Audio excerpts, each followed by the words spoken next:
Hello my YouTube friends, this is Brian with BG Model Workshop. I seriously hope everybody had a good and fun and safe holiday weekend this last weekend, and back to the grind on Tuesday, right? So we'll start off today with saying thank you to Paul, also known as Twisted Sniper 42. Paul's located in West Essex in the UK. Thank you very much for the card, Paul. I appreciate that. I'm really digging that wheel. It's pretty sweet. Thank you so much for the card. So, on to the show. Today is an update on the Thunderbolt One. So here's our roller. Again, the chassis was Orbit Orange or mac and cheese yellow. And then the usually I like painting my transmissions. I like painting them, aluminum or steel or something like that. But this was looking so cool. I just did the touch-up painting I need to on there in order to complete the look, and just left it in red because it's supposed to be a showpiece, right? It's supposed to be an eye grabber and eye catching, and I just think that the two different colors there are really catching my eye. So I went ahead and left the transmission red, but I did paint the transfer case flat black, and then we got the axles in.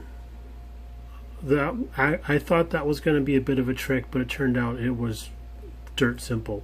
They went in really nicely. There was enough fudge room back here in the back to get everything to line up just nicely, and they're straight, they're true, and that's actually kind of a hard thing to accomplish with a model kit like this, where they take the frame from an existing truck and then just toss in add-on parts like all this undercarriage and everything down through here. So you'll notice I don't have the main wheels on. They're stacked over here on the side. The truck would not actually fit in frame with the main wheels on it, so I'm just leaving the rims for right now. They're all painted up and ready to go, and then we'll just super glue on the wheels and tires when we're ready to display. But as far as the frame and engine's concerned, probably just do a little bit of a wash to bring out some of the detail that we're losing because of the bright color, and then maybe a little bit of a wash through the frame just to bring out some of the detail in there as well, and then highlight some of the rivet and bolt heads and such with the chrome pen. The engine, 400 cubic inch Chevy. I think it's plenty big enough to do the job. But this is the first time I've ever done the tape style belt, and I like that. It turned out okay. I can do better, and I know what I did wrong, so we'll get that addressed a little bit later on. But I decided to try using the electrical tape. I saw Gary G use this in one of his videos for his La Impala a few weeks ago, and I really thought that was a cool idea, so I went and tried it myself, and I thought, yeah, Gary's making that look easy. But nonetheless, even though it didn't turn out perfect, I still like the results, and with a little more practice I think I'll be able to get it just fine. So the injector stacks, the ones that came with the kit, were a little bit taller and a little bit wider on the snouts, but the chroming on that was bad, and there was a lot of flash, and to try and clean that all up I was going to lose the perfect cylinders that they're supposed to be. So I went with the AMT aftermarket kit that you can get, and these turned out to be just a tick shorter than the originals, but the snouts are narrower, so I can get them closer together, and they look great. I really like that look. I even wish I had little tiny tennis balls to put down inside of each one of those when we display this, like we see at the car shows. And then the headers, we just did solder headers, and it was a little bit of a tight fit through the frame here. I had thought about wrapping them out the outside and then coming out, through the wheel opening or something like that. But because of all of this going on here with the shocks and such, I just ran out of space. I can't believe all how big this thing is, and I still ran out of space. So I did some block hugger styles and brought them down through some grossly oversized collectors. They're almost cartoonish in size. I'm not really happy with those, but perhaps I can figure out a way to address that in the future. But for right now, they're getting the job done. So that's it for the chassis and the engine. It's all one nice solid unit. Again, the color, this color of this yellow, or orange as it should be, isn't showing up well on my screen. So it's like a couple shades lighter than a school bus yellow. I really dig that.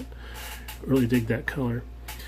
So that's that for the chassis. The body, we got some Tamiya primer on there, and two very thin coats of gloss black, Tamiya gloss black, and it's looking spectacular. Even with the little bit of body modifications I did, where I deleted the door handles and removed the molding strip that went along the side here, everything covered up real nice. And then there's my radiator opening that I had to do. I added a piece of styrene stock down here because the radiator I got for it was actually a little bit narrower than the hole that I cut for it. And the little shelf that this provides helps me locate where to put the radiator when I go do final assembly. But we'll probably do the interior here like a flat black or a semi-gloss black to replicate the interior of the regular truck up inside the wheel wells here too. But as far as having to get it all squared up and everything, we're doing pretty good. I was happy enough with it to go ahead and paint it. And then once we get it mounted to the interior pan, that should sort out the last few bits of the wonkiness. So very happy with that. And we're going to let that gas off for a few more days before we start doing a wet sanding on that. And then here we have the interior tub with the roll cage. I did the roll cage the same color as the chassis. I thought that would tie in nicely. And you'll notice that the auxiliary fuel tanks are back at the very end. I didn't have the room down here to put them with the roll cage, even though it's designed to do that. I think it's because I got the seats a little bit too far back, and they're bumping into the roll cage themselves, making the roll cage slide back. So I might have to, I could probably just leave it and be happy with it, or snap these out and re-glue them. I didn't carpet the interior, so I'm okay with that. So check out my floor mats. There we go. I got these from Extreme Scale Detail. Very affordable. They have all different sorts there. And I just thought that was going to be a big help for the interior of this truck, since it's going to be open top. And then the seat belts. That's my first time ever making photo etch seat belts, and they actually turned out great. I found out that what I was using the wrong type of glue. I should have been using this MaxiCure. I believe this is Bob Smith, but my local hobby store, they put their own logo on there. But the MaxiCure stuff, that was where I was going wrong, because my photo etch wasn't staying together when you have to stack or layer stuff. So that's the first time photo etch has ever turned out for me. Yes. So interior is pretty much done. I got the dash here, and this didn't come with decals for the instruments. I went with some instruments that were decals that were printed by Best Model Car Parts. Is a guy that's on not Facebook. He's on eBay, and so look up Best Model Car Parts, all one word, and he has gauges for all sorts of stuff. I bought several things. It's just a couple dollars a piece. I have a few different things here for builds that I have planned in the future that don't come with gauge decals. Steering wheel's pretty basic. It's not the original kit steering wheel, but I did like the race car style of it, so I thought that was pretty cool. And the front bumper is nearly done. I need to add a couple of strips of styrene in the back here so I can I can move it out from the grill a little bit because it tucks in a little too much. And we'll paint the hook on there red and ding it up a little bit, make it look like it's been used. But the winch is basic. It's very super basic. So I didn't want to get into too much scratch building on that. But I did make a backside of the box here,